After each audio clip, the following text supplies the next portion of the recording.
start the class off with a spiritual mind treatment, and we're going to do that. However, today's a little bit different because we're going to do a healing treatment. Our wonderful Charlie Shepherd is in intensive care in Oklahoma, University of Oklahoma Hospital Medical Center.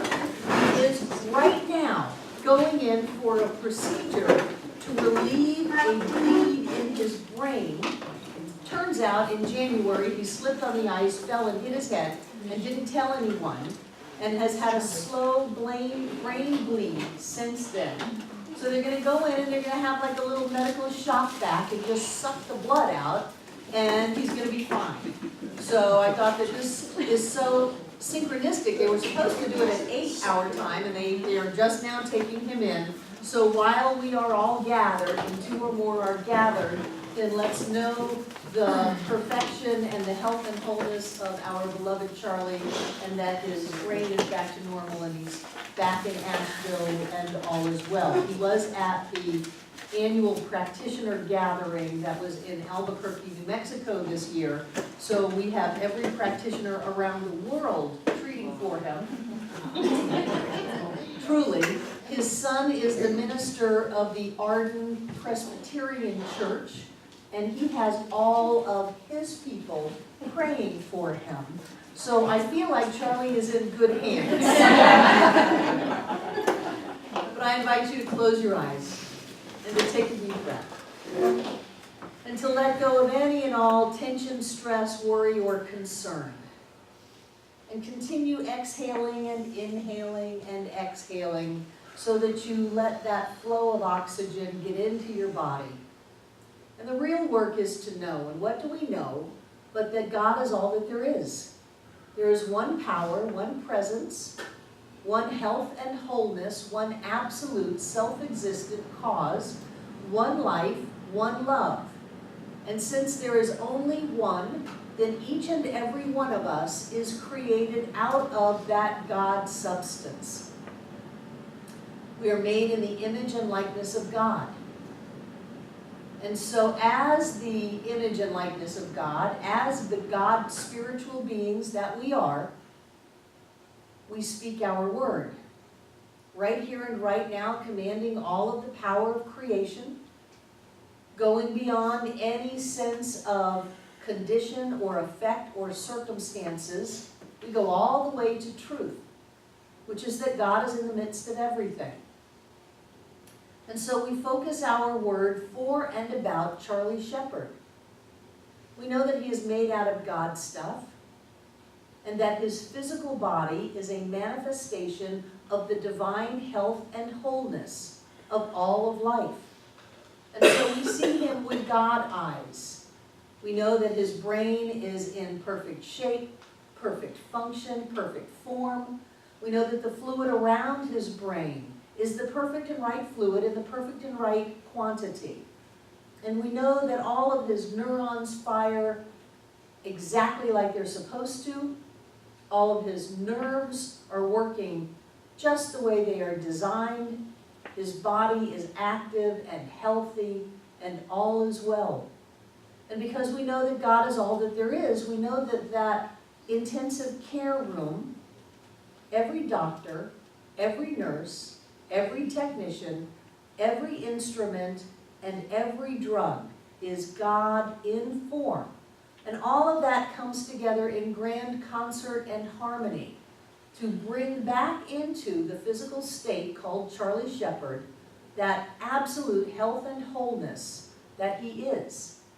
It is bigger than any bump. It is greater than any bleed. It is more than any treatment. It is the presence of God as Charlie Shepherd, and we know it right here and right now.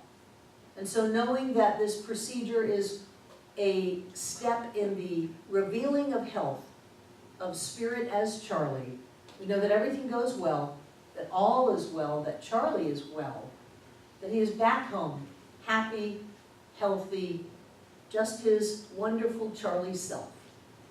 And with great gratitude for being able to look beyond appearance and see truth, to be able to look deep into the heart of a situation and find God, with great gratitude for all that we have learned and all that we know, For the health and wholeness of Charlie Shepherd now, I simply release this treatment into all that God is, healthy, happy, and whole in every way, because we know that God is all, and so it is. So it is.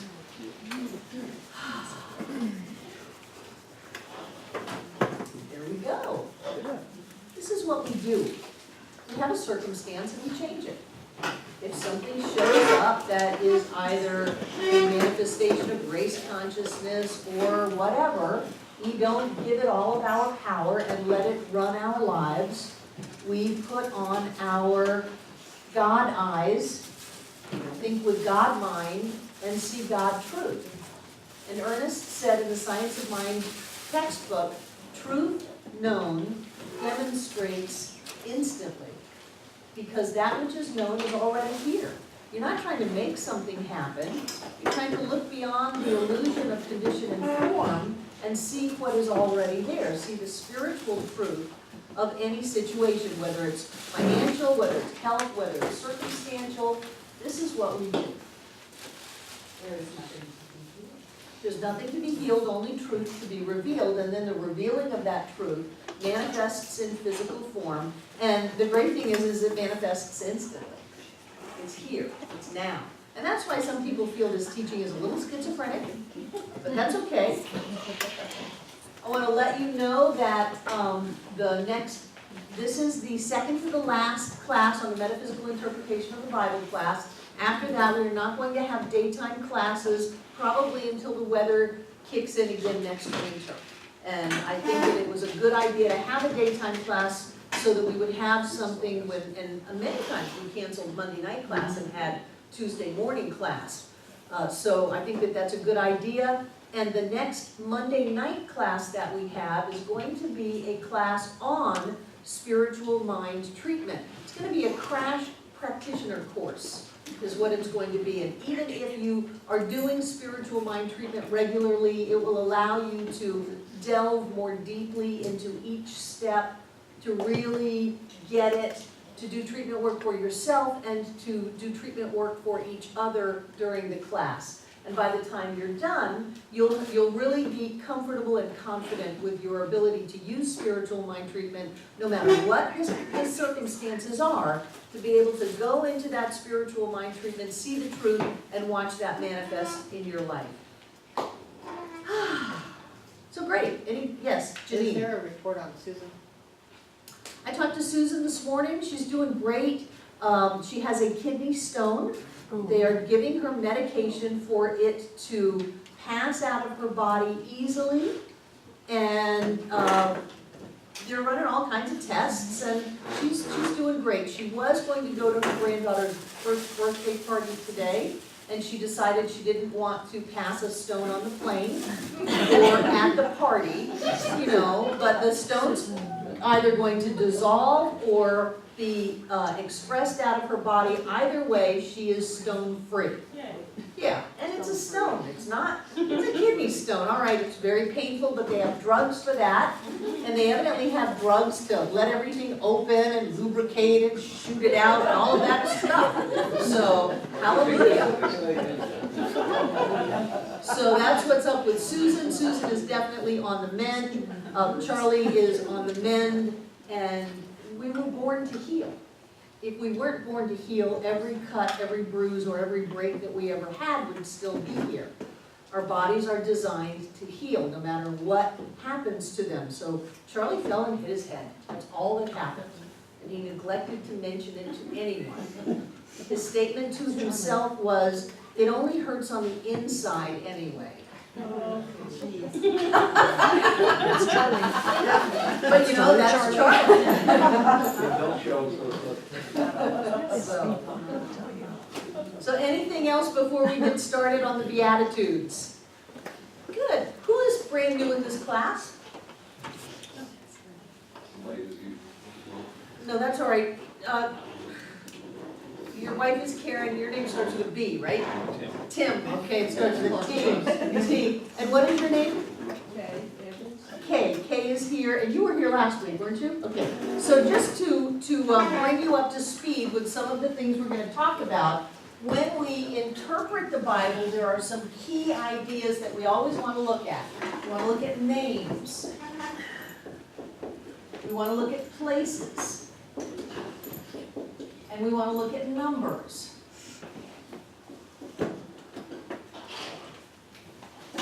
And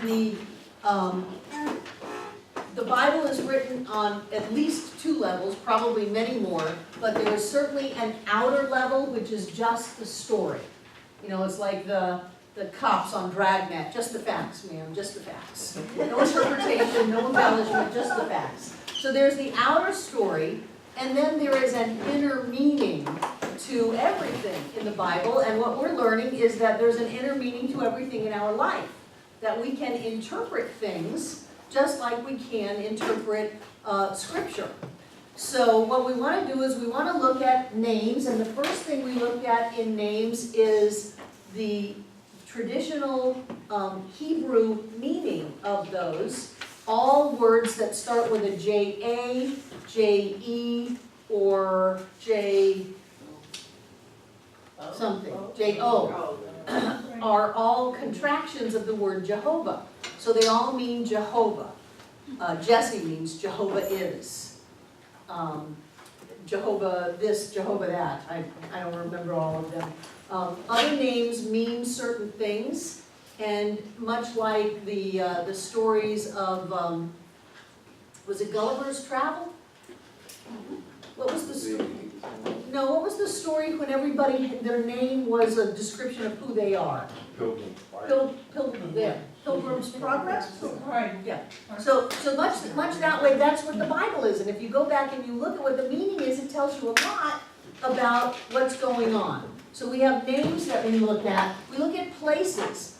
Places are high up on the mountain or what?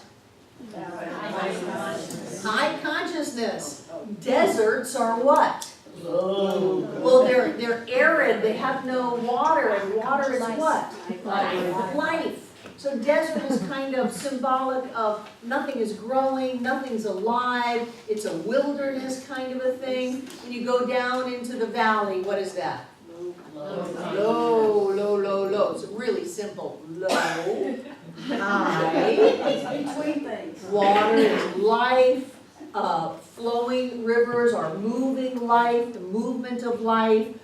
Deserts are kind of wastelands, the wilderness. You know, that's all pretty self-explanatory. So we look at places, and then we look at numbers, and that's where we get to play a little bit of numerology. Jesus had 12 disciples. 12 is a master number.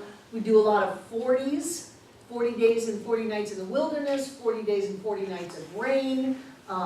Moses was in looking for the promised land for 40 years. What does the number 40 mean? Completion. It's a number of completion. So these are some basic clues that we're going to use, but other than that, it's up to us to make it up. Whatever it means to us is what it means.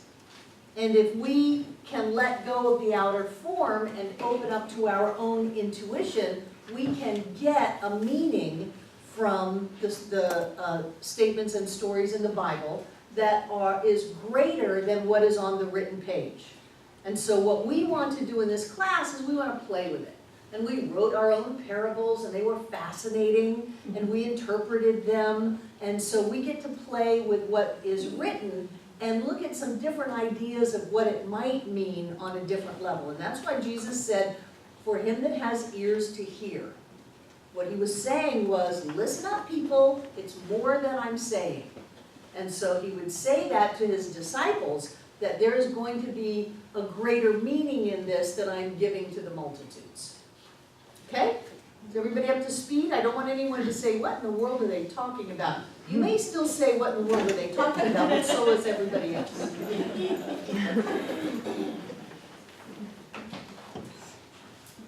Before we get on to the New Testament, let's finish up with the Old Testament. This is you may need to pass them over to this table. Thank you, Patty. This is Charles Fillmore's rewrite of the 23rd Psalm in his book Prosperity. and it's wonderful. I got it for the first time from Larry Williams many, many, many years ago, and it vanished in my computer, finding some other place to live. And I researched it and found it online again and thought I would print it out for you. And part of this is definitely levity. Let us not take biblical scripture so serious. I want one. Thanks. So, the revised 23rd Psalm by Charles Fillmore. The Lord is my banker. My credit is good.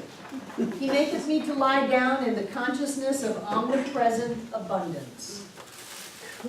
He giveth me the key to his strong box. He restoreth my faith in his riches. He guideth me in the paths of prosperity for his name's sake. And what would name mean? Nature. In his nature, he guideth me in the paths of prosperity.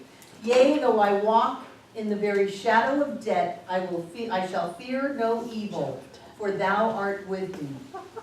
Thy silver and thy gold, they secure me. Thou preparest a way for me in the presence of the collector. Thou fillest my wallet with plenty, my measure runneth over. Surely goodness and plenty will follow me all the days of my life, and I shall do business in the name of the Lord forever. Yeah. So that's my little present to you. That's great.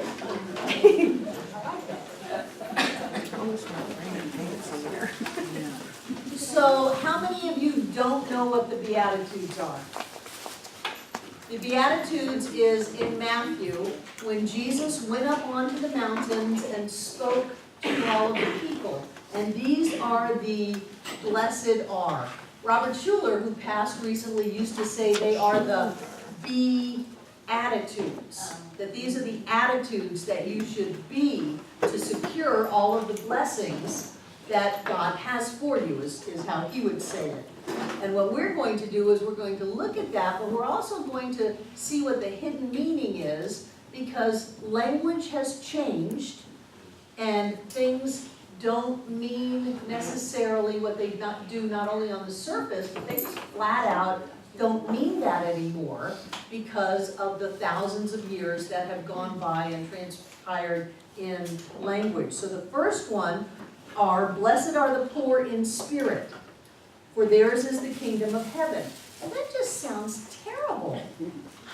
Blessed are the poor in spirit. Boy, if you are low-spirited, if you are feeling crummy, if you're overwhelmed, if you're struggling and suffering, don't worry about it, sugar pie, because you're going to have the kingdom of heaven. That's absurd.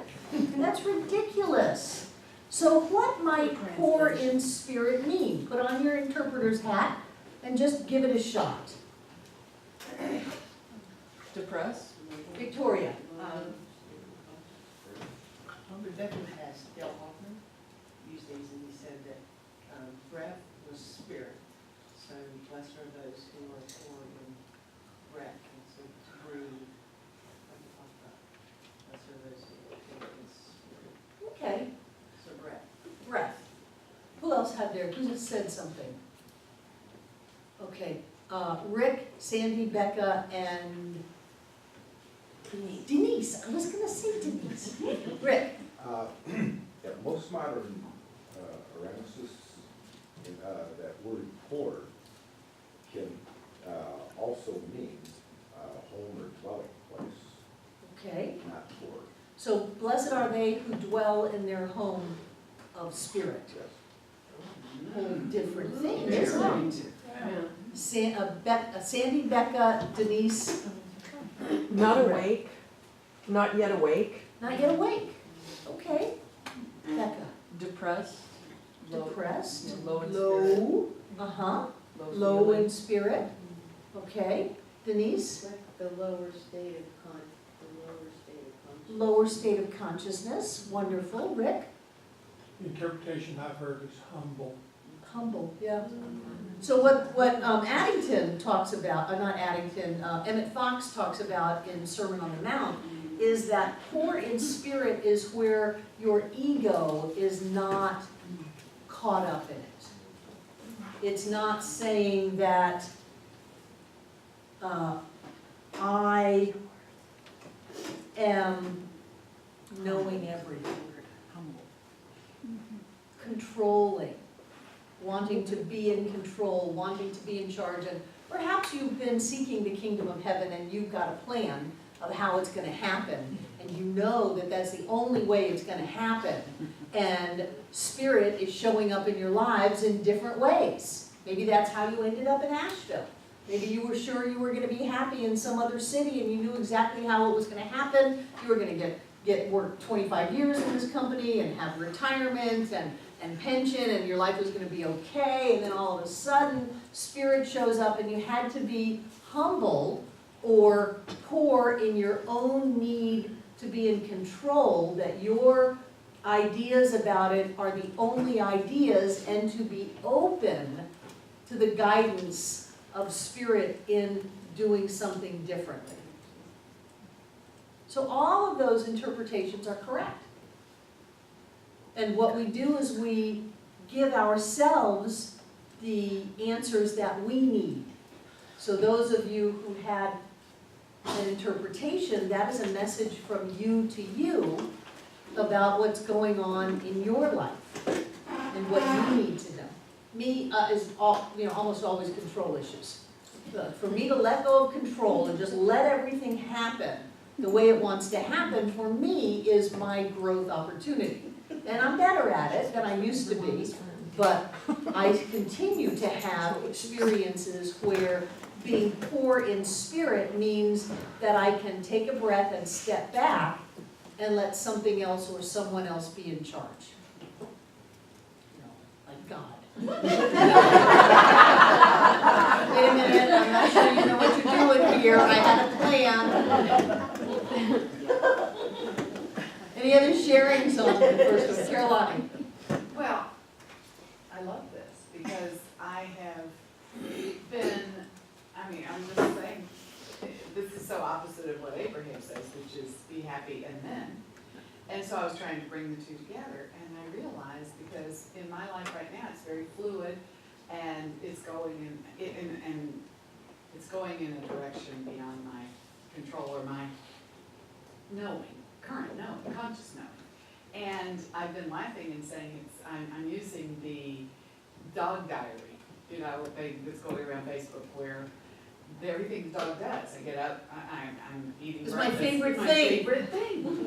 And it's a very interesting thing, because I'm calling everything my favorite thing, almost laughing rather than crying, because it's like, really, but I realize I have to maintain that vibration, that high place where the energy to create worlds is. So I have to stay in that vibration. So I was trying to reconcile that with poor in spirit, and I realized that it is that my favorite thing.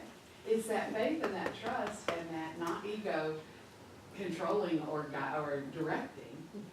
And I love that. So it's a mix of being happy as you go down the whitewater. I'm totally happy that. Sure, because you're going anyway. Yeah. Yeah. And it's not that you don't have control or say of your life. I believe that there's a greater level of direction that is going on, and just because we're not aware of it consciously doesn't mean that it's not coming from us and isn't for our best. I believe that everything that happens in our life is for my highest and best, and that it all is taking me a step closer to where I truly want to be. Even if I thought I was going here and I end up going there, then there has to be part of the greater intention that I, at a soul level, am knowing. But when I say, on a conscious level, I am the only one who knows the right way, I have limited the infinite possibilities of the universe, and I don't get heaven. I don't get the kingdom of heaven when I do that. I'll get what I thought I wanted, but it won't be uncommon for me to create that and go, oh, that wasn't really what I wanted. And that's because I limited by not being willing to be open and to be flexible to good coming in from different directions. Well, what I had was so amazing, and it was, I was assisted in the creation of it with all, this love, and then to be able to look at it and go, oh, even though I didn't realize it, I must have vibed right out of it. I vibed right out of it. There's something And greater for It's you. my favorite thing, yeah, Right, right out of the way. Good.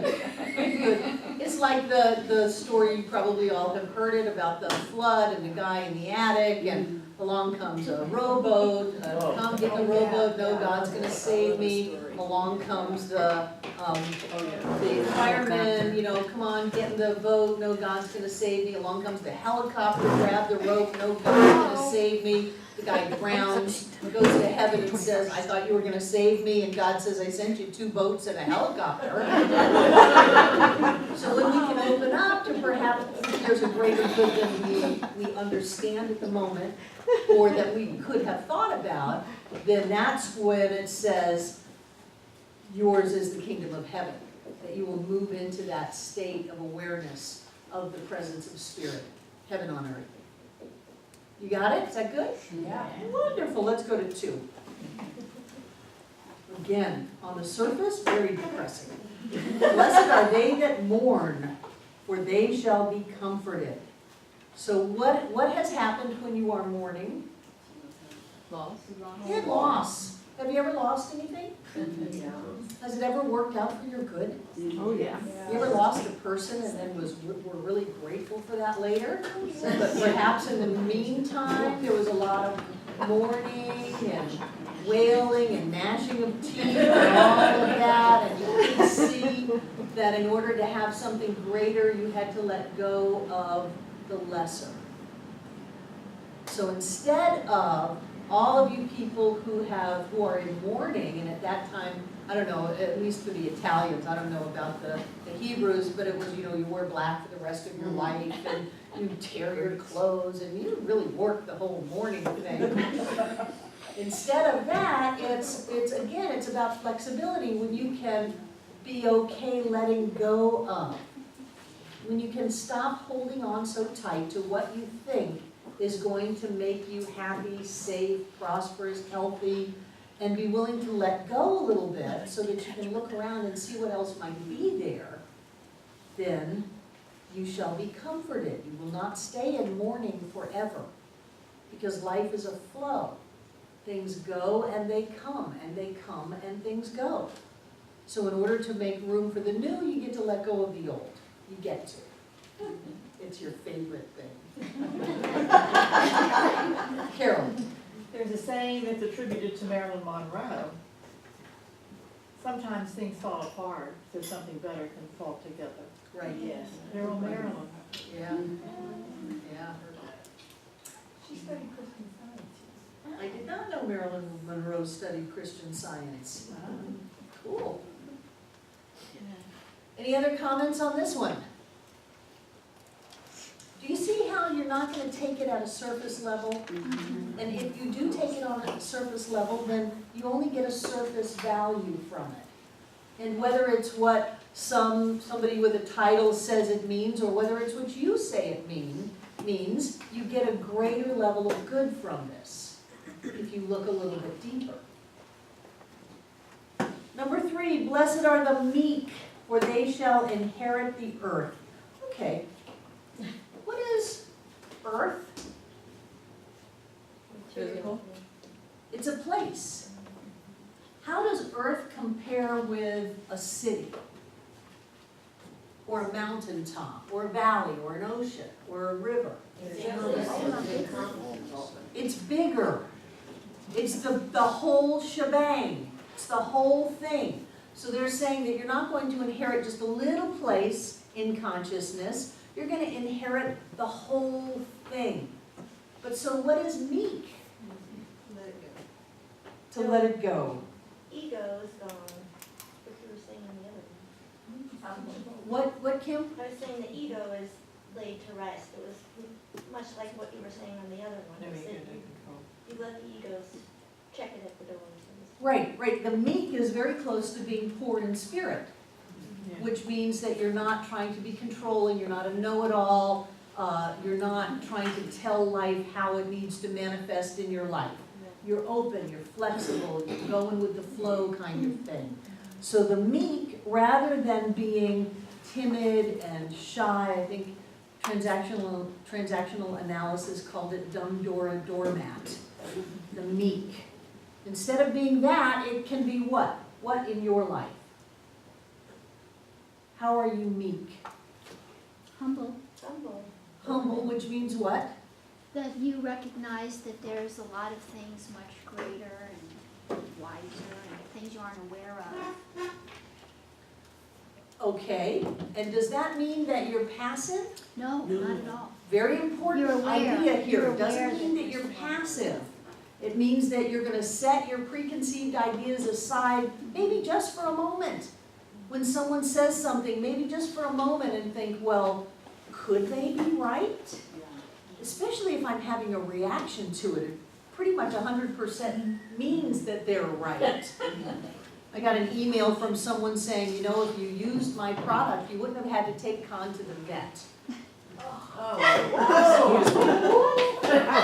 And then I thought, well, you know, maybe they're right. Maybe I didn't have to take him to the vet. Maybe I could have just done a treatment for him, let it be okay. I took him to the vet, and I'm gonna give him his antibiotics and all of that. But the next time I took him to the vet, I strongly encouraged them to leave him alone and just let him heal, and they agreed. So if someone says something to me and I go, ah, I've lost, because I've dug into my position. And maybe, just maybe, there's another way to see it, another way to do it, another way to be. That's called being meek. And I want to inherit the whole freaking earth, not just a mountaintop. So if I've got to take a breath and look at somebody else's point of view, walk a mile in their shoes to get the whole earth, I'm willing to do it. I'm not happy to do it, but I'm willing to do it. I want to start with the teachable. Yeah. Yeah, teachable. So that, everything you said is in that one word. Right, teachable, flexible. Rick? I heard it as, it's not that you're passive, but that you are not aggressive.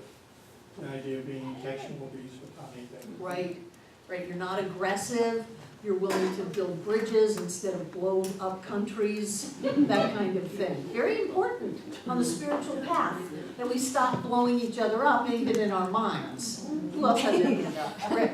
I've read, I forget where I read this, but what it clicked with me is it's the ability, humility is the ability to recognize and work with the highest and best in others. That's wonderful, to recognize and work with the highest and best in others. Yes. B? Allowing, because once you allow, then you're open to all possibilities. Right. Once you allow, because if you're holding on to your position, you have limited the creativity of the universe into just what you are accepting.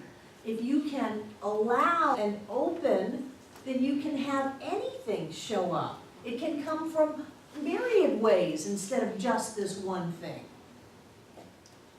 Good work. That's excellent, metaphysical Bible interpreters.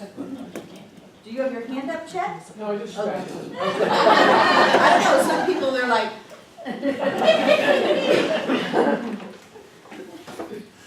Blessed are they which do hunger and thirst after righteousness, for they shall be filled. What is righteousness? It's right thinking, it's alignment with source. Alignment with source, what did you say, Sherry? Right thinking. Right thinking, what did you say, Kristen? Right thinking. So how many of you have hungered after thinking correctly? When am I going to get this? When am I going to not go into the abyss? When am I going to not get hooked by the drama around me? When am I going to be that very center of the wheel at peace? Haven't you all hungered and thirsted after right thinking?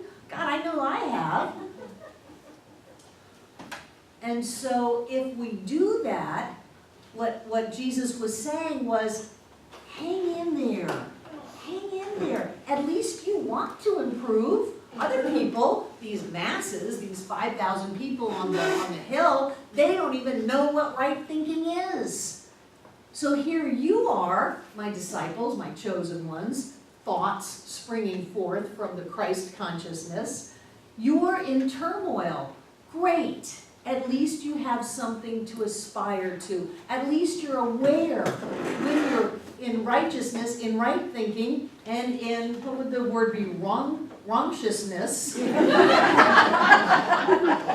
wrong thinking. At least you're aware, and isn't that the human condition, and isn't that the spiritual journey? That we go off course a little bit and bring ourselves back. And sooner or later, unless we're, enlightened, and if that were the case, I doubt we would be here, but sooner or later, we're gonna go off course again, and then we're gonna go, gosh, I just want this. And isn't it that hunger and thirst that gets you out of bed in the morning and get dressed and show up here to have something that's gonna help you stay on track a little bit longer? So he's saying that if you do that, you shall be filled. And what would that be to be filled? Satisfied. Complete. Satisfied, be. Complete. So if you ever don't feel filled, check your desire level to keep your thinking straight. Because usually when we don't feel full, when we feel that there's something lacking, we've gone astray in our thinking. And that's when the hunger and the thirst for the awareness of the presence of Spirit comes up and brings us back on course, and we go, oh, everything's okay. Everything's fine. It's like Charlie going from, oh my God, what happened to Charlie, to, oh, bump on the head, hospital, he's okay, everything's okay. God is still all that there is. Health and wholeness are still the reality. Charlie's still ours. We go back on course and then we feel filled. So you can use whether you're filled or unfilled, filled or empty, as a way to look at where you need to go with your thinking. And if you're not hungering and thirsting after it, you're not going to go through what you need to go through to get back on course. It's easier to slide. So it takes a little courage and determination to look at yourself and challenge your beliefs and your thinking and your doing and your feeling. Okay? Blessed are the merciful, for they shall obtain mercy. What is that? Being compassionate with people. Compassionate, Non-judgmental. non-judgmental. What you give is what you get. What you give is what you get, exactly. It's the inner and the outer. It's a way of teaching as within, so without. Blessed are the friendly, for they shall obtain friends. Kristen? I was gonna say people who don't take everything personally. Right, that's compassion. Because when you're taking everything personally, you're not being poor in spirit or meek.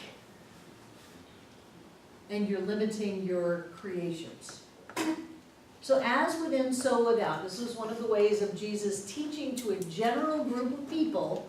Blessed are the merciful, for they shall obtain mercy. Oh, if I'm compassionate to you, if I'm loving to you, I'm going to get that back. And then, for them who have ears to hear, think about it. Maybe that would extrapolate into other areas. Blessed are the generous, for they shall be generously given back to.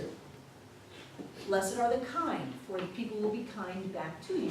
Blessed are the happy, because you'll have happy people around you. You can just take that and fill in the blanks with all kinds of different words. So he's teaching on two levels, and this is a real easy example of how that happens. Rick? I think it's the basic law of attraction. Exactly. Exactly. He's teaching the law of attraction. And he's trying to teach it to people so that they'll have something that will help them in their lives, but he's also trying to get people to see beyond the obvious and look a little bit deeper into deeper meanings and ways to, to live and to be on the spiritual path and to see the way the universe works. Rick? Sometime back it occurred to me too, that merciful thing, it's the ability to recognize that, if somebody's blasting away at me, recognize that they're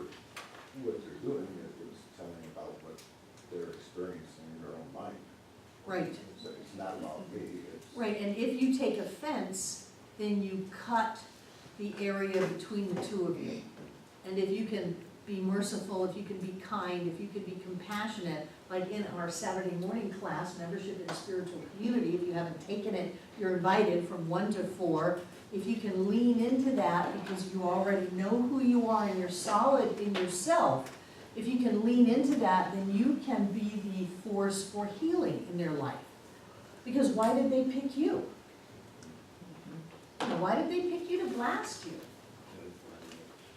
You had a flag up that said, I remember very, very distinctly, I was 30 years old at an INTA luncheon, and I was complaining about the members of my church, and Mary Tumpkin, who has since passed, stood up over me in all of her purple flowing stuff and said, you signed up to be a healer in this life. Don't go complaining about all the sick people around you. Can you imagine if a doctor opened up its office and said, oh gosh, don't come in here with a fever. What's the matter with you?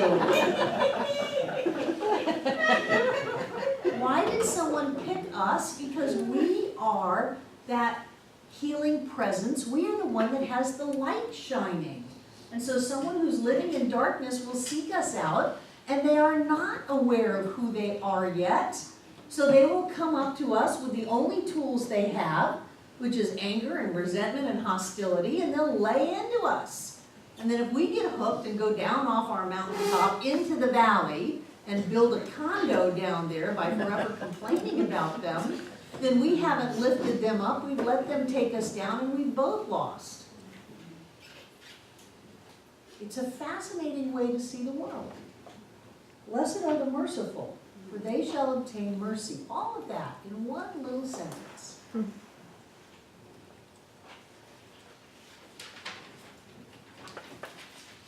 Blessed are the pure in heart, for they shall see God. What does that mean, pure in heart? Love without blemish. Without blemish. And what might in heart mean? Unconditional love. Unconditional love. Without judgment. Without judgment. Criticism, without criticism. Without criticism. Morgan. Connected to source energy. Connected to source energy, exactly. Source energy being love.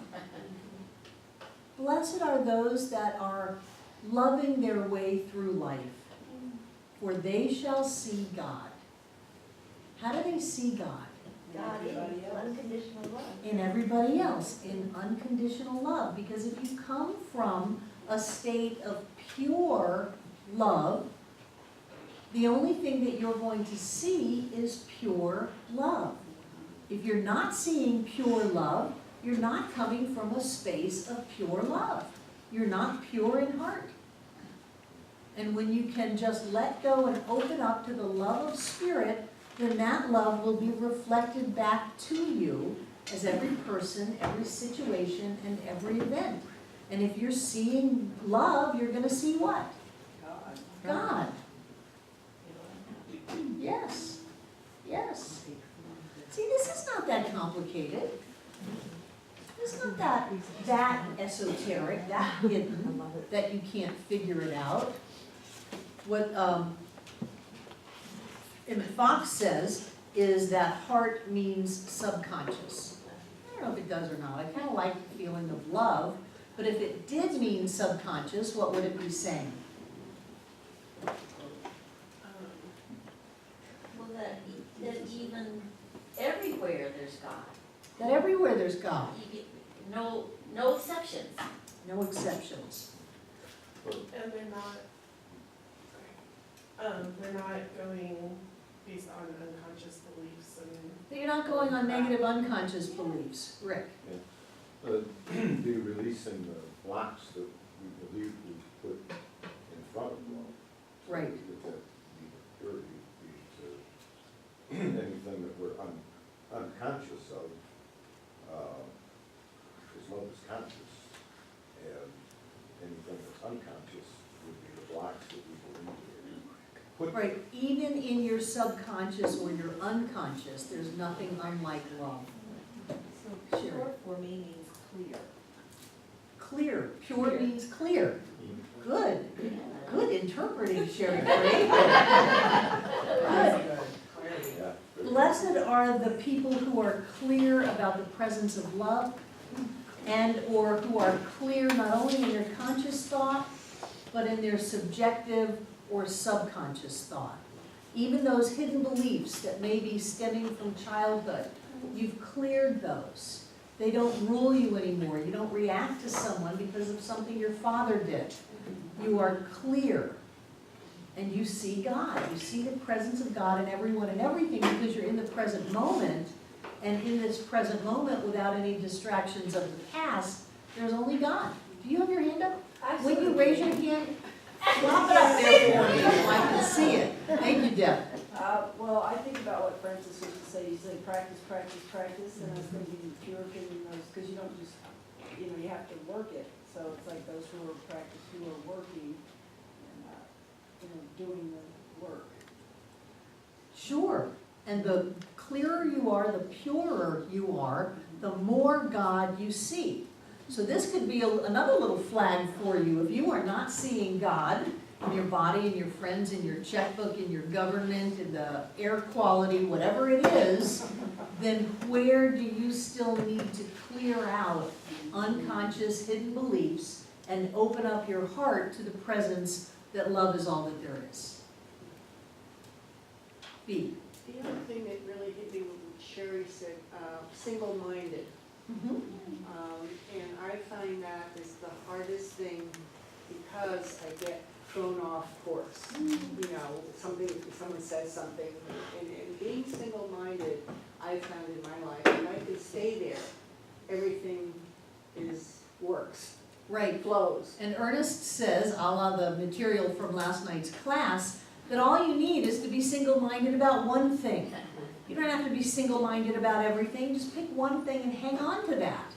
Stay single-minded about that all day. And if you shift your consciousness about one thing, you're going to take the whole rest of you with it. So it doesn't really matter what you're being single-minded about. Just pick one thing, pick your partner. Single-mindedness about how blessed you are, what a wonderful person they are, how much love is the reality of your experience, and then forget about everything else. Forget about your money and your body and your job and your car and all of that. Just stay focused on that one thing, and watch how everything in your life comes into focus as you see God. That's what you do. I mean, you can kind of bypass everything and just have a happy day, have it be the best day ever, and that single thing. Right? can Changes create all of everything. it. Yes. And did you just see my photo from the church next door to me? No. It's Baptist, French Broad Baptist Church. It said, today's your best day. We're all one. We are a force for change. Okay. Blessed are the peacemakers, for they shall be called the children of God. What do you got on that one? Rick? Children are the ideas. Yes. The offspring ideas of spirit are not violent, vicious, and hate-filled. That's why you cannot have the God on a cloud that metes out eternal damnation and punishment. You cannot have it. And really what Jesus did as part of the evolution of change, they say he ushered in the Piscean age, that's for you, Jim. He also took us from an idea of an angry, vengeful God to an internal God that was close. It's the Father within that doeth the work. The Father and I are one. He called God Abba, which translates to Papa. Instead of the really angry, fear-filled deity, Jesus was shifting it to this idea of a closeness, a connectedness to the idea of deity. And so the thoughts that come from Jesus' God are not filled with anger and revenge. They're filled with what? Love and peace. peace. So if you want to be an offshoot of the idea of spirit, you have to be what? You gotta be peaceful. You gotta find it in your heart to stop going to war. Jenny? Well, speaking of Pisces, it really is a water sign, knowing that feelings are extraordinarily important, almost as important as thinking and mind. And to Some combine, would say more important. yes, combine the two in order to understand. Right, right. So the feeling that Jesus was bringing in was that of safety and security and love and closeness, instead of fear and danger and anger. You know, you gotta go make the sacrifice to appease the angry God. Weird, just weird culture. Who had their hand up? Yes, So that's Denise. like the shift in evolution, I think that you mentioned, from like the Old Testament to the New Testament. Yes. Shifting from the angry God to the Papa to the loving God. Right, right, right. And it coincides coincidentally with the shift into the Piscean age. Cool. Everything is, you know, working together in harmony. So, can you see that when you are not at peace, for whatever self-righteous justification you may have, and there are many to choose from, but when you are not at peace, how you cease to become a thought of the divine? You're separate, you feel separate. You feel separate. Kick yourself out of paradise. You kicked yourself out of the Garden of Eden, and now you're going to suffer and toil by the sweat of your brow. You no longer inherit the earth. Plus it's self-confusion, Yes, like big time, internal chaos. right, and then you have to hunger and thirst for right thinking, for righteousness' sake, to get yourself back on track. You're like fighting with yourself. Right, right, right. So if you ever feel that you are not vibing at the level that you want to, you're not that pure and perfect thought of the divine, then you've got to look inside of yourself and see where you've gone to war. And a lot of times you've gone to war with yourself. The nice thing about the Garden of Eden story, remember, is that there is not just one-time entry into the Garden of Eden. You get to go back in until you kick yourself out again. Then you get to go back in until you kick yourself out again. Stephanie? Well, so you told that story, then in my mind is a revolving door. Yeah, it's a revolving door. Or you've got the armband or the stamp or something. Right. I had a little flash of insight not too long ago where I was intending to sit down and read and study and just kind of meditate. But before I did, I found out I got miffed about something. And I said, well, now I'm just out of the loop. I just don't feel like sitting down and being peaceful. And it just, like a little alarm went off, says, well, this is when you really need it. It's true. It's true. I'm too mad to be at peace. And I left, and it just broke.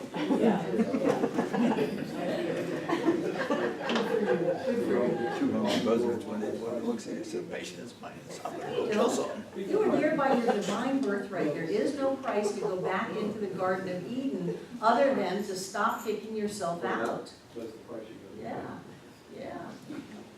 So, blessed are they which are persecuted. Boy, has this one been twisted. Blessed are they which are persecuted for righteousness' sake. What is righteousness? Right thinking. For theirs is the kingdom of heaven. Now, we may get all of our metaphysical high horse going on and say, when those phone calls come from people telling me that I'm taking all of you to hell and then we're going to burn forever and to please reconsider and repent, that is me being persecuted for right thinking. But really, do you think that's what's going on? No, it's opening up a window to see what's happening. Who Internally, persecutes you? yourself. You. Yourself. And what is it that's going on when you persecute you? Doubt, fear. Fear. Doubt and fear. When you doubt your own self, and when you are afraid of who you are and what may be out there, then you are persecuting yourself. Haven't you ever said to yourself, this is a bunch of hooey? Yeah. Of course you have. Everybody does. This is a bunch of hooey. This is not real. I can't really demonstrate a new car, enough money to make my mortgage payment. I can't really demonstrate my true love, my perfect and right job. I can't do it. It's not going to happen. When you say that, you are persecuting yourself for righteousness' sake. And what are you supposed to do then? Go back to God. You're supposed to hunger and thirst enough to get yourself back into alignment as the children of the divine, the thought form from Spirit itself, so that you can have the kingdom of heaven. And what is the kingdom of heaven? Not only is it everything, but what kind of everything is it? It's got to be the highest place, the kingdom of heaven. Not in an up and down, but in a vibration, in a joy, in a love. It's a living in close connection with the presence of Spirit. That's what got to be what the kingdom of heaven is. And although there is a heaven, there is no eternal hell, let me assure you. There is no hell and damnation. Remember, hell was the word given to the garbage piles outside of the walls of Jerusalem, which often caught on fire or they were burned. And it stunk. And to be put out of the walls, first of all, you're being shunned from the city. You're being put out of the walls from everything that is safe and secure and comfortable. And not only that, you're put out in the stinky garbage. The fires of hell. That's literally what it was. That's not even a metaphysical interpretation. That's literally what it was.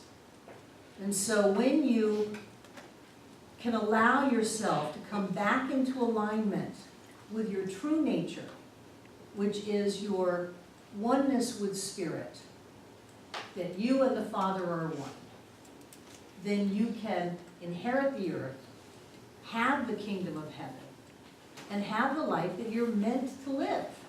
You know, I really find it fascinating that Jesus was able to, at so many times and so many levels, be able to talk to people who would go, yeah, okay. And other people that would go, wow, did you get that? Did you get what that meant, what he said? And then he would end it with, for those who have ears to hear and eyes to see. You know, if you can get it, you can listen deeper, if you can see farther into this than just the opposite, there are a myriad of wonderful things waiting for you. So if you feel like someone or something is persecuting you, what is that? Doing it to yourself. It's an outer, blessed are the meek, for they shall, was that the meek? Blessed are the merciful, for they shall obtain mercy, as within, so without. So if someone is persecuting you, what are you doing? You're persecuting yourself. So does getting mad at them, which is not being a peacemaker, does getting mad at them help? No, not at all. All it does is make it worse. So what are you supposed to do? Turn the other cheek. Stop persecuting yourself. And stop persecuting yourself. Be merciful. Be pure in heart, pure in spirit. Pardon me? Pure intention. Pure in intentions. Thank you, Tim. And you'll go back into that state of divine order and divine life. And then miracles are an everyday occurrence. Then you could be the one who says, heal, pick up your bed and walk, open your eyes and see. Deb and then Laura. Well, when I was younger and I was persecuted for being gay, I actually decided that I didn't, I decided to live out. And that is what helped me feel better about myself, but also helped other people feel better about me, you know? Right. And people saw me differently, so I just lived my life out loud, and this is who I am, and held my head high no matter what. And, I think it helped, shift my consciousness, but also other people's consciousness as well. Good, Yeah. good. Laura? So I'm trying to get this clear in my head, so being blessed by being persecuted is by, that you're aware enough to know something's off in your thinking, so that you can come back. Yeah. What he's saying is you are not totally screwed up and all is not lost.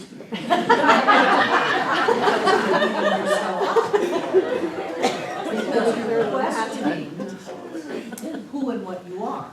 If Deb hadn't questioned who and what she was, she wouldn't have said, oh, look, this is me, and like it or leave it, I don't care, I'm gonna be me. So when we say, are we really spiritual? Are we really powerful? Is there really more to us than just our physical circumstances and our physical state? Is there really something wonderful, magnificent, and powerful in me? The very fact that you can ask yourself that means that you are assured the blessing of the kingdom of heaven, because you will find your way.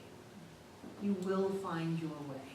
Those who never question it, never ask, just go, nope, it's nothing to me, I'm just a helpless victim, and God doesn't like me, and life just sucks, then they're not going to get the kingdom of heaven. But the very fact that you're in the struggle, in the grappling, in the thirsting and hungering for it, he's saying assures you of a blessing.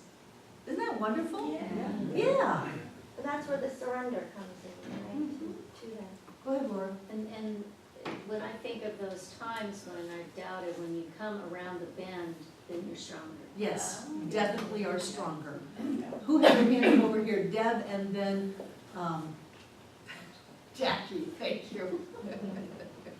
Oh, I was just gonna say, I did get the kingdom of heaven, I got married. Yes. That's a great name. Yes.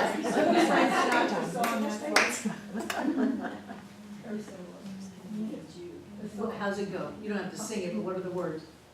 It's about getting put down and lifting yourself back up. Right. Is that about children? I don't know. Okay, are we good? You want to take a break? Yeah.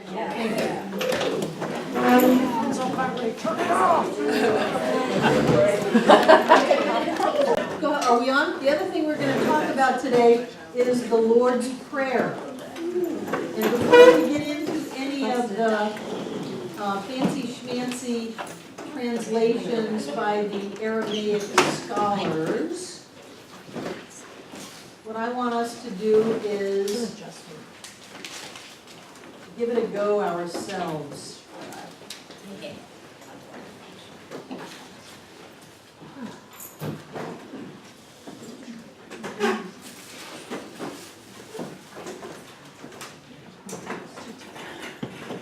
And what we want to go from is this idea that we are talking to an outside God and we're pleading or beseeching or begging or asking or working a deal with that outside God. And we want to turn it into the concept of this is a treatise on the nature of life, on the spiritual reality of life. So it starts out with our. Let's just take it a little bit at a time.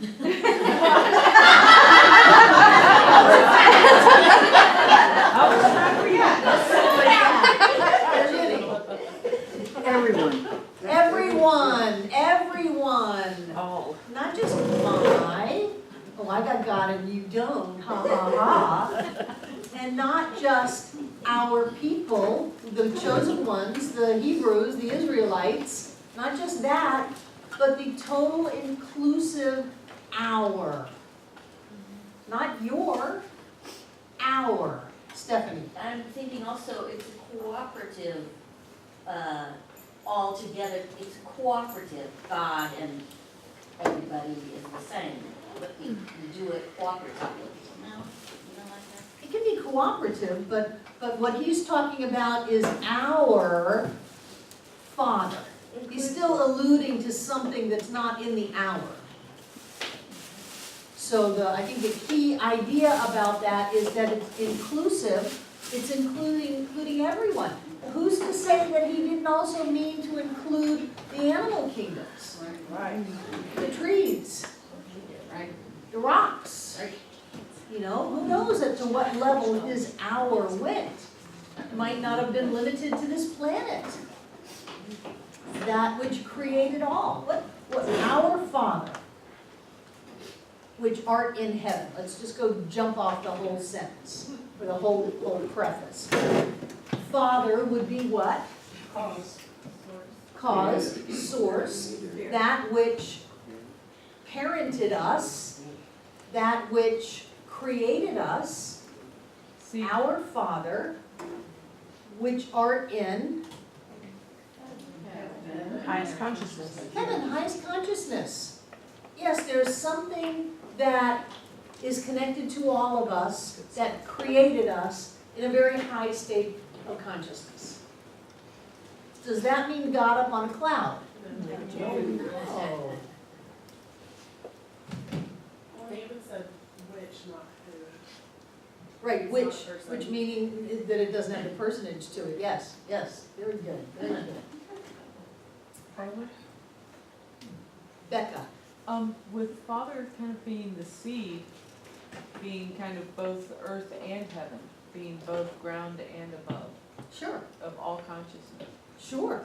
The highest consciousness both on the planet in the physical form and on the spiritual level. Good, good. Harold, oh no, hallowed.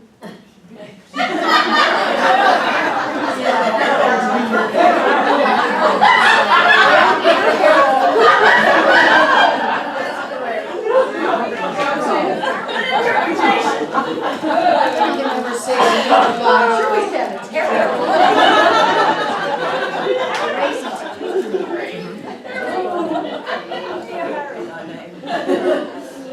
Hallowed. Hallowed be thy name. Name is what? Nature. What is hallowed? Holy? Blessed, holy. First of all, it is that from which all creation came that is of a high spiritual consciousness, a high spiritual place, heaven. Consecrated. Your nature is holy.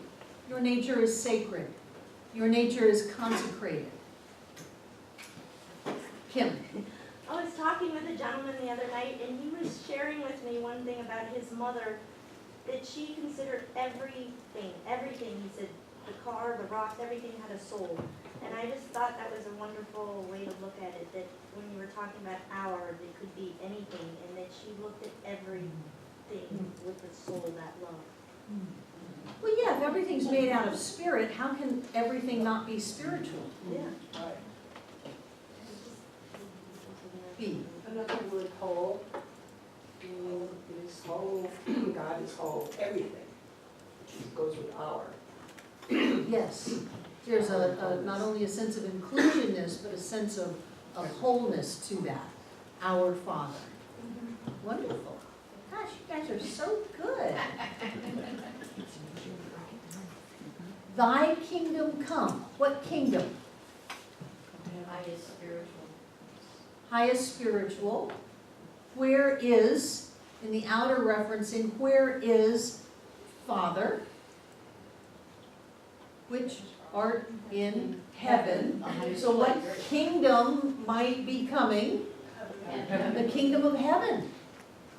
Does it say thy kingdom is going to come sometime if we're good enough? No. No, it's a pretty absolute statement. Thy kingdom come. The only thing that would make it better is thy kingdom came. And that may just be grammar and syntax and translations. Thy, still talking about an outside kind of a thing, but he's going to pull it in. Thy kingdom come. Oh, what's the next one? Boy, that scared the bejesus out of me as a kid. Ah. terrified that God's will was going to be done and it wasn't gonna be pretty. What do you think that might mean? Well, it's highest consciousness, it's the, well, so. Sorry. I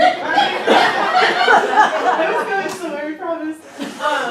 The way it was taught to me in Unity was because there's only one thing going on, it's all oneness, that anything that I want that's of a higher, that comes from a higher place within myself is the will of God, because there's no separation between the will of God and the will of me. Blasphemy.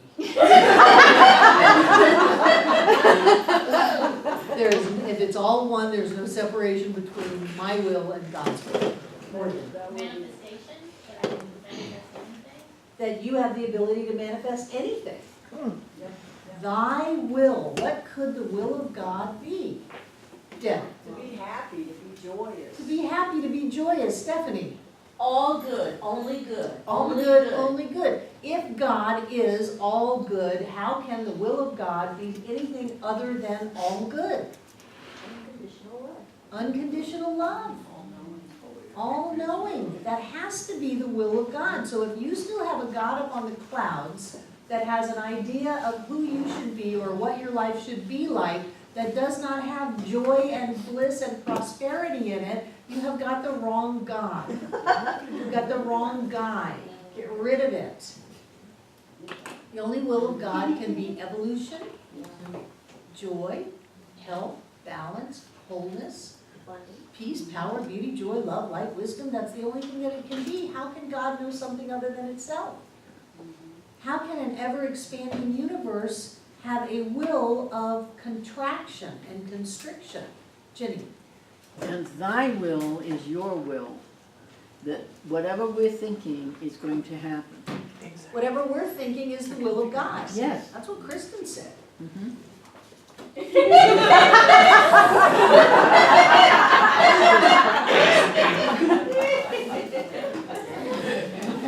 I love the dismantling of these so long-held entrenched beliefs that have fear woven all through them. I love just taking it to pieces. Jesus did not come saying, I've come that they might have fear and have it more abundantly.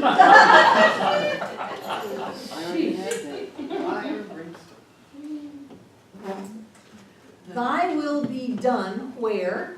On earth as it is in heaven. So what does that mean? Heaven here on earth. Same. Heaven here on earth.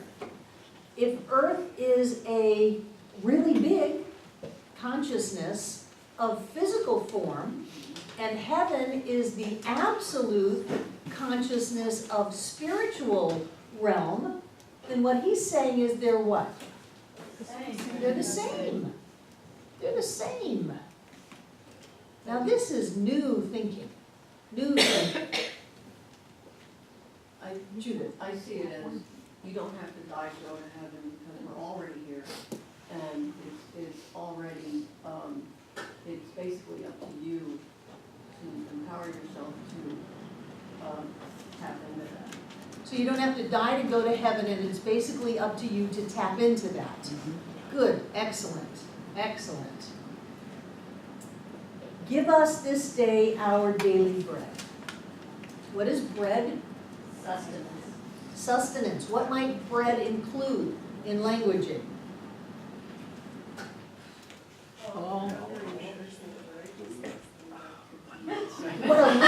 What a leap if you're hungering, and if you hunger after righteousness and you have bread, then what might that bread symbolize? Clarity. You're hungry and then you get what? Fed. It's the feeding.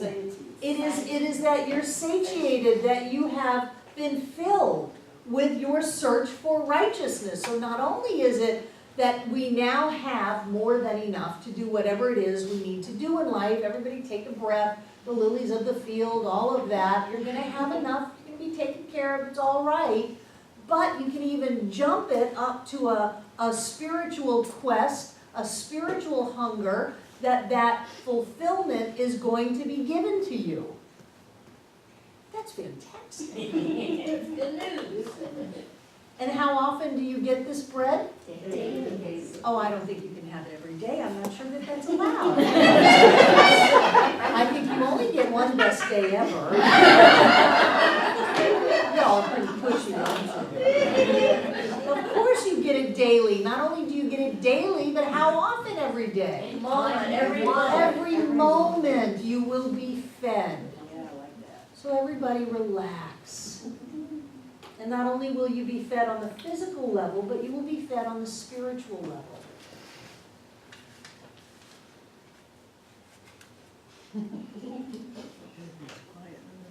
Wow, did you see that piece that just went through the room? Yeah, everything's okay. According to new tests in the mind-body connection, that sense of peace just healed every organ in your body, every system, every tissue. And it heals it instantly.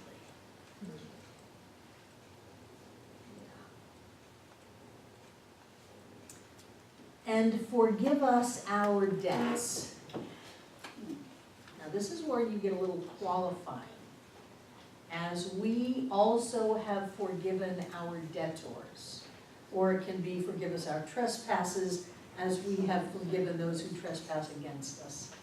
Whatever translation you want. What does that mean to you? Kristen and then Stephanie, my two biblical scholars. I've never even read the Bible.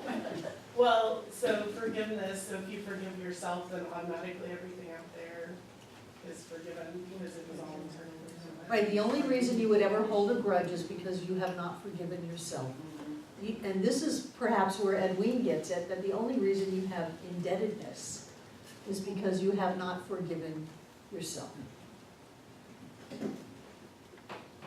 Stephanie. And I like the way you talked about it's missing the mark, so I missed the mark, but that's gone, and I have another chance every moment to be on the mark. Right. So it doesn't make, so what if I miss the mark at that There you moment? go. So what? So what if I miss the mark? God, I flipped on the radio yesterday and I was going to pick up John at the airport after class, and there was somebody saying that we have been infused, every one of us, with the genetic form of sin. It's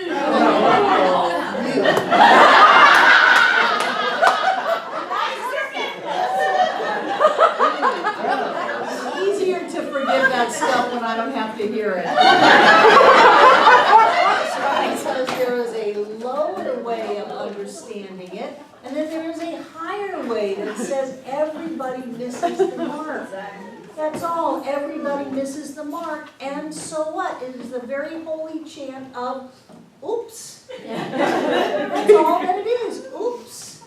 It is not something that is going to hurt us forever unless we don't learn, which is where we get the as part of this one. Kristen. I was gonna basically say that maybe because it's all infused into our genetics, we can just throw the same mark and not have to worry about it. Right, that's the way we're created. We're created with absolute freedom to miss the mark all we want. My God nature that I get to miss the mark. And sooner or later, I'm gonna learn because it's evolution. Rick. I think again, it's the law of attraction. You get what you give. Right. So, blessed are the merciful, for they shall obtain mercy. Forgive us our debts as we have forgiven our debtors. And how can we be forgiven unless we forgive ourselves? And if every lack of forgiveness to the outside is simply a reflection of a lack of forgiveness on the inside, then we cannot have Spirit, no matter what a great idea it is, intervene between our cause and our effect. Our will must be the will of God, and if that is that we take a time element in our forgiveness process, so be it. God can't say, you have suffered and struggled long enough, let me just forgive you. You don't have to forgive anybody, it's okay, you can be a dirty, rotten scoundrel, but I'll forgive you and everything will be all right. It can't happen. We forgive others as we forgive ourselves. As we forgive ourselves, then Spirit can bring in all of the bennies of that forgiveness. Does that make sense? It's not a finger shake, you better go out and forgive those people that you're mad at. It's a process of creation. It's a returning back to our true nature. It's stopping screwing things up. Right. Yeah. In the 12 steps, they have a part where you make amends, and it's like more or less doing it for yourself more than for the other person, where you actually recognize your part in the situation and offer to make it right if you can, and then it happens where you have this forgiveness both ways and you move on, and it's actually healing for yourself, not so much for the other person. Right, but you take them off the hook. Yes, Yes, if they are on the hook. if they are. You gotta take them off the hook. Right, right. You're And we- releasing that within yourself so that next time you're around them, you feel love and joy and peace because you've tried to make things right. So you're not holding on to that anymore. Great, you've taken responsibility for what you did and let them off the hook. Right. A good rule of thumb. If you have anything going on with anybody, take responsibility for your part, Right. say oops, and then let them off the hook and move on into the kingdom of heaven. Right. And we quote someone who said, forgiveness is like drinking poison and lack of forgiveness is like drinking poison and expecting the other person to die. And all you're doing is killing yourself. Missing the mark. Oops, drank some poison today, oops.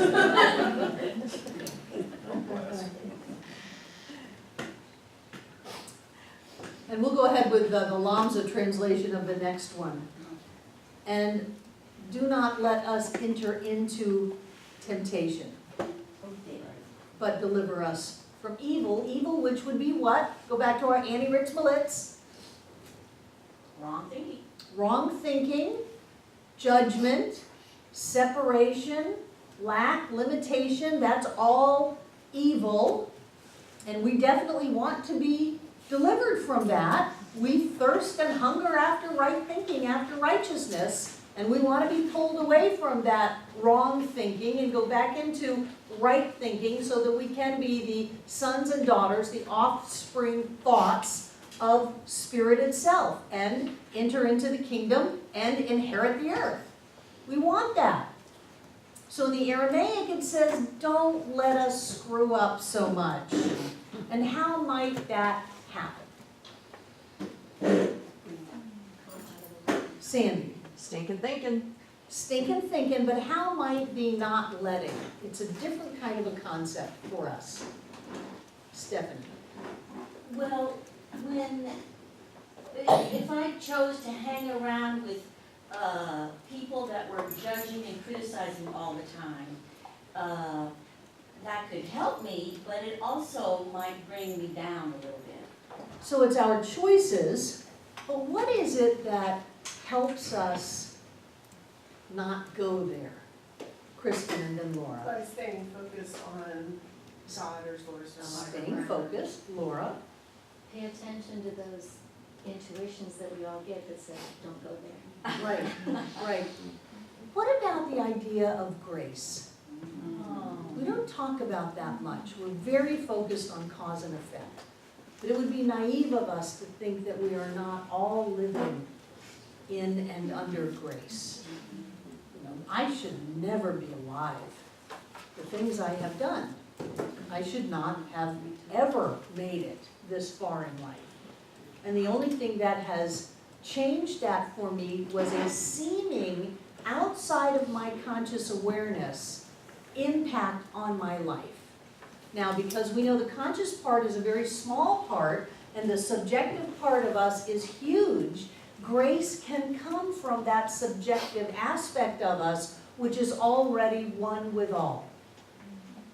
But the difference between the Aramaic translation, which says, don't let us go there, to don't lead us into where we don't want to go, like deity is going to say, come on, sweet pea, you just follow me, you'll be all right. Ha, got you.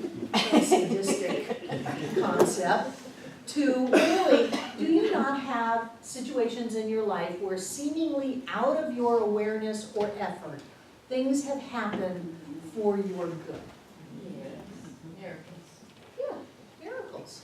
Now, I believe that there's nothing that's outside of us, there is a lot that's outside of our awareness, that our conscious awareness is small. That's why when we say, I'm gonna set my intention for this, and something else happens, and we have the ability to let go of our need to be right and in control and have it all figured out, and we can follow a new lead, then that is all us, but it's also connects with this idea of grace.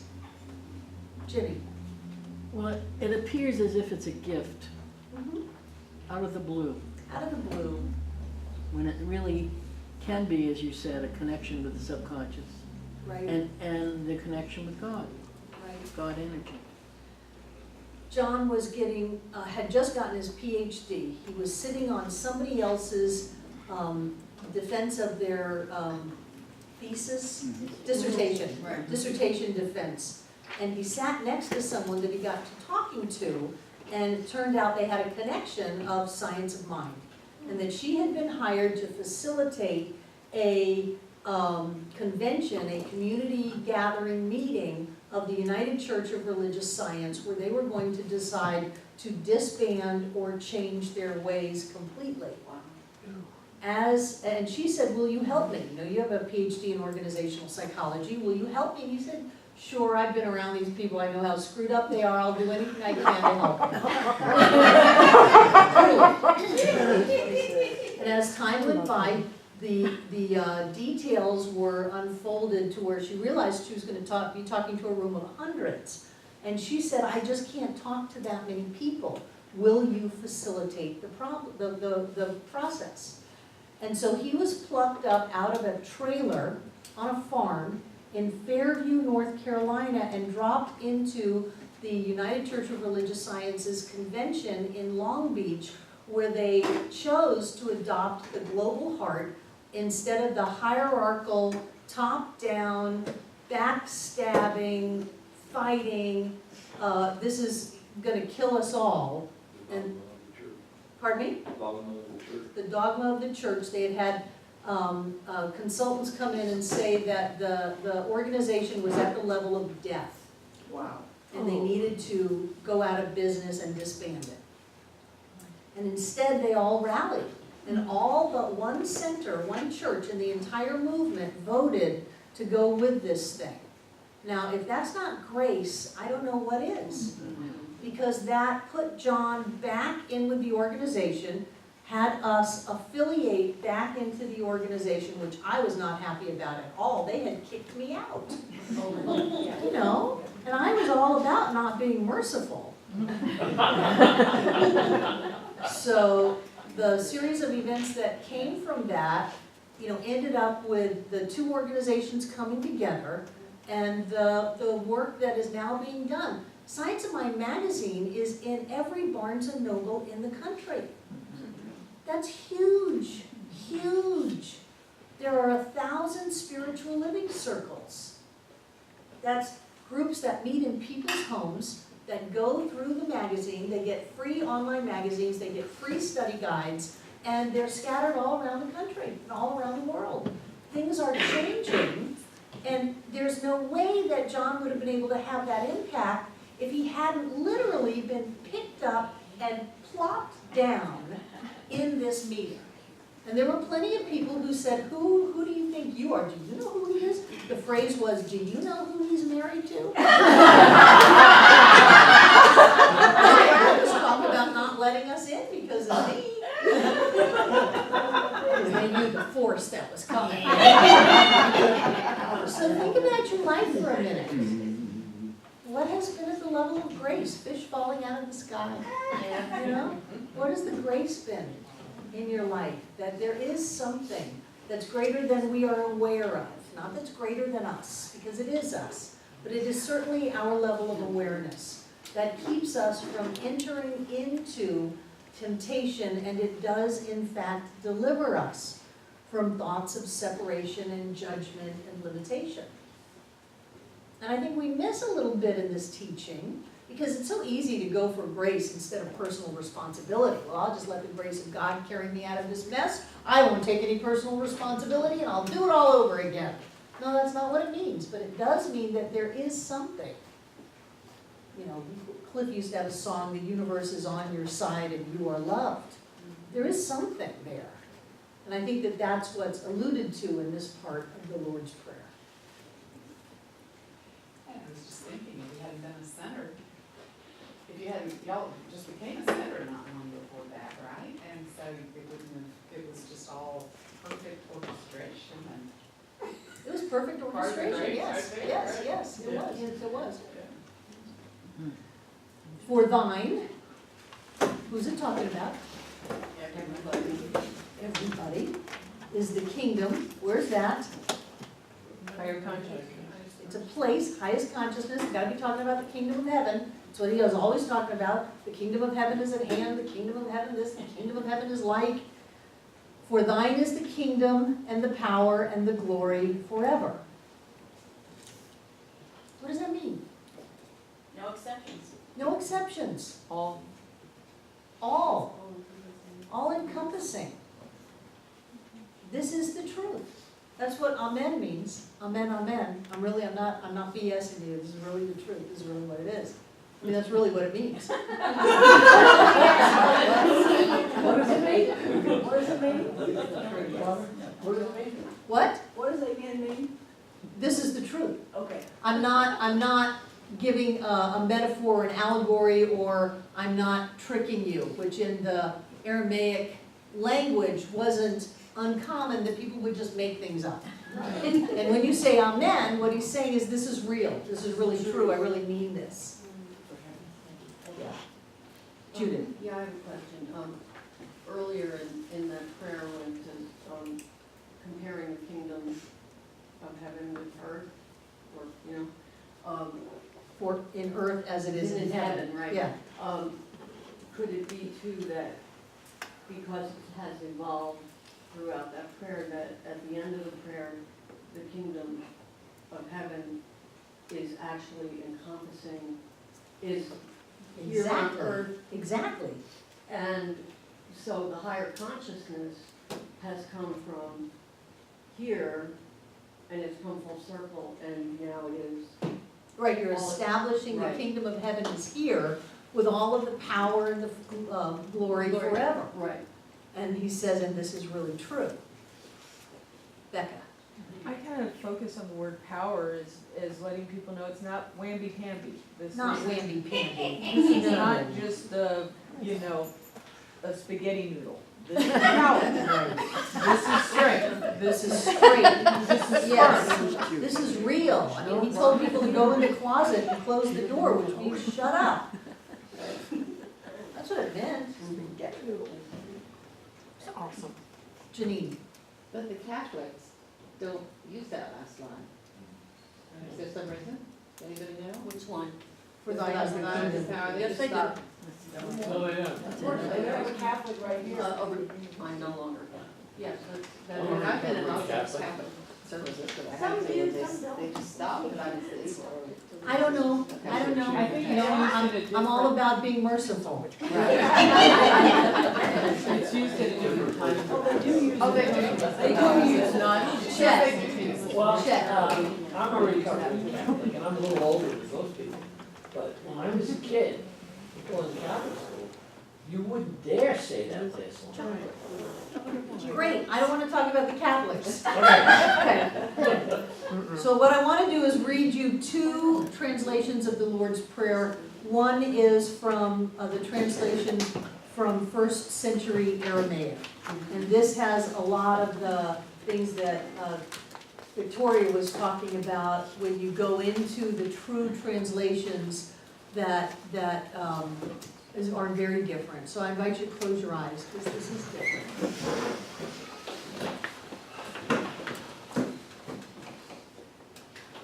O thou from whom the breath of life comes, who fills all realms of sound, light, and vibration.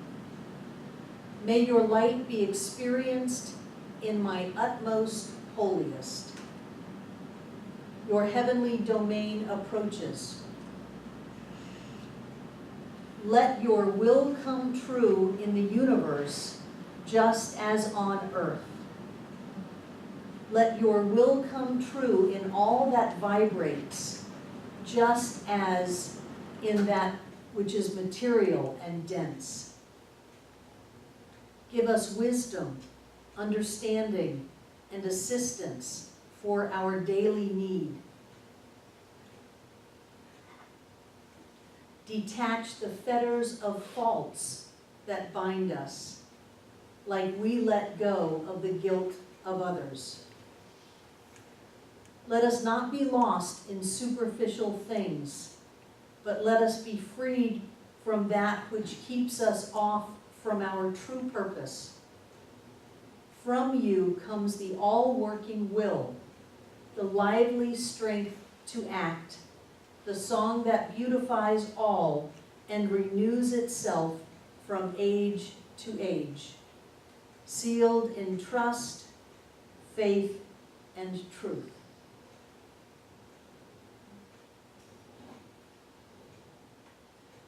Now those are really the words he said. That's 1st century Aramaic, or at least way closer to the words than what we know them to be. O thou from whom the breath of life comes. Amun, God, the Father.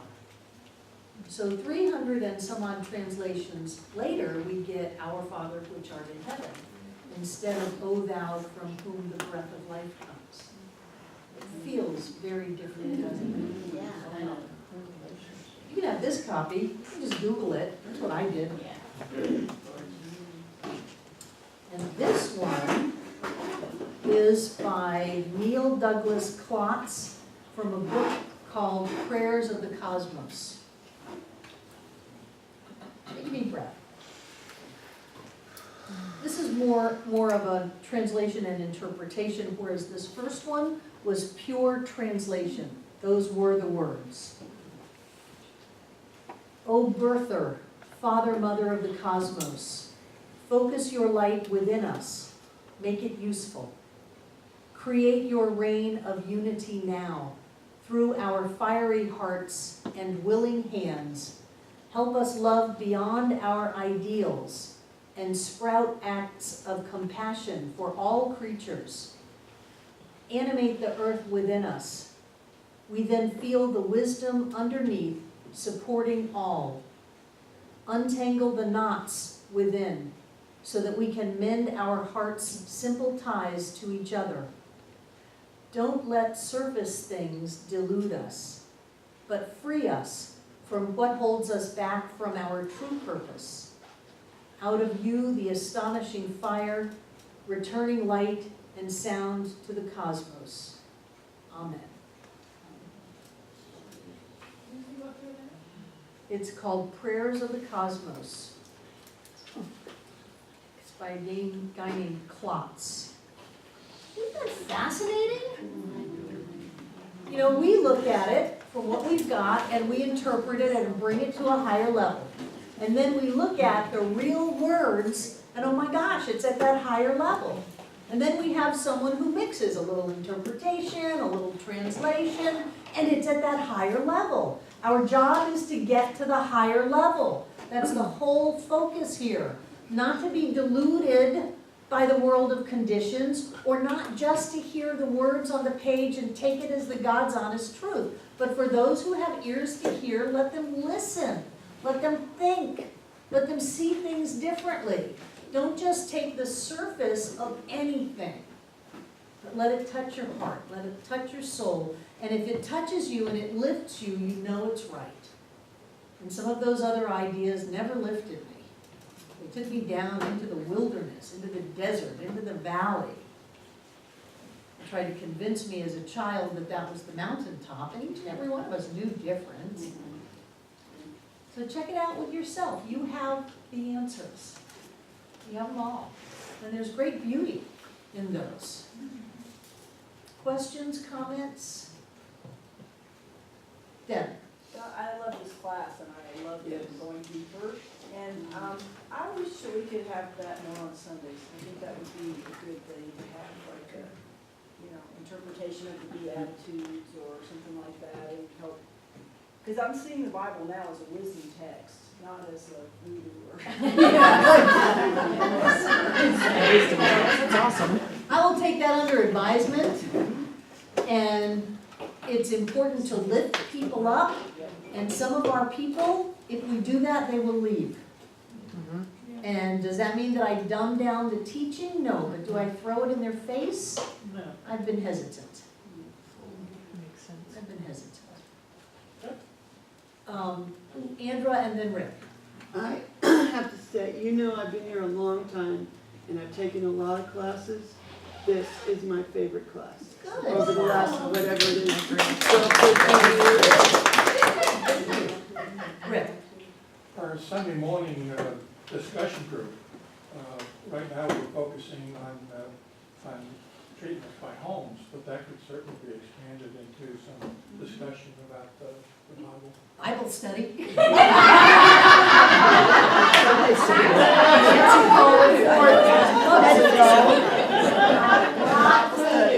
Judy's the then check. I know for me, this class has served to allow me to look at the prejudices I've had with the Bible as a tone that, I'm not going near that, to, it's allowing me to let go of those prejudices and seeing it more as, as a book of wisdom, and that to be passed on, and that is basically non-judgmental. And for that, I think. You're welcome. I'm glad you're here. This is my healing with Christianity and Jesus and the Bible. You guys are just all coming along for the ride. The Aramaic translation, do you know what it was translated from? Yes, the translation I did not read because I can't, but it's on the paper. Where did it, there was something back there that. I don't know, Chad. translated from. I don't know. Was it the Nag Hammil find in Egypt? Was it the Dead Sea Scrolls? Where did they get that paper? I don't know. Okay. I don't know. Yeah. Anything else? Good work, and I will take that into prayer, into contemplation. What of the people who freak out at Christmas time because we talk about Jesus are really reflections of my unhealed past. And in the healing of my own self, don't our people heal also? Yes. Yeah. Yes. You can just I'll say look at it. breathe. I do. Caroline. I took this class a dozen or more years ago when you offered it before. And it does feel, I've changed, everything's changed, and it does, you're talking about up-leveling that's going on and new energy. And it's in the moment. I love, my purpose is to be happy there. And I realize that my mind says, that's it, tuck that in the drawer, good with that. But it's in every single moment. And It is. What's happening right now is liftoff. I said that in the last class. It's liftoff, and it's moment by moment up-leveling, expanding. And I love being in it with you. I love creating it. It's a joy. So next week is our last class, and I'm going to come with some of the teachings of Jesus. But if you have some of the favorite parables and things like that, and you want to bring for group discussion, please bring them. Don't expect me to know what you want interpreted. So I'll come prepared with some of the major parables and teachings, and if you have some that you like, bring them, and we'll just interpret the hell right out of it. Nancy. Well, the Aramaic translation was Galatians. Yes, I should. Yeah. What does that mean, it was Galatian? That was it a country, a group of people? The Galatians was, that's Paul. Transliteration. Great, Google it. Yeah, there'll be an amazing amount of data for you.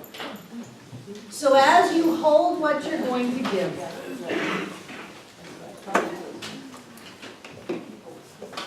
As you hold what you're going to give, hold it in your hand, which is earth, and hold it in your heart, which is heaven.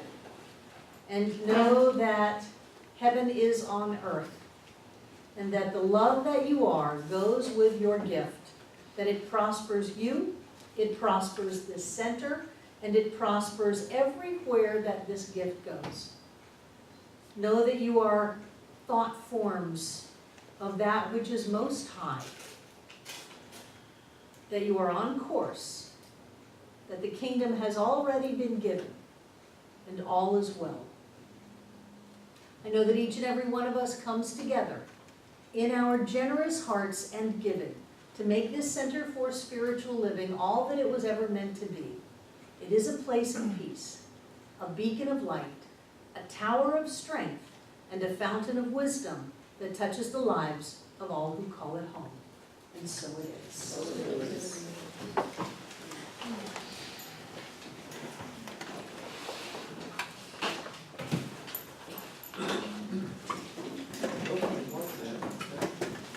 Hold the energy in the room. Hold the energy in the room. Open up to it. Spirit is moving in our lives right now. Open up to it. There is that which brings us into right thought and right action. There is that which prospers every area of our lives. There is that which is love beyond measure and life eternal. And I know that as that presence of the divine has moved in our lives, it has healed us, it has inspired us, it has awakened and quickened us. And I know that no matter how great the room, how wonderful the people, Spirit moves out of here to touch, to bless, to heal, to quicken Western North Carolina, these mountains, this part of the country, our world, and then shoots out into the cosmos, taking that energy of remembering who we are to lift the vibration of everyone, everywhere, every when. I know that that is truly our work, and we do it well. As together we say, and so it is. I love you guys. Have a wonderful week.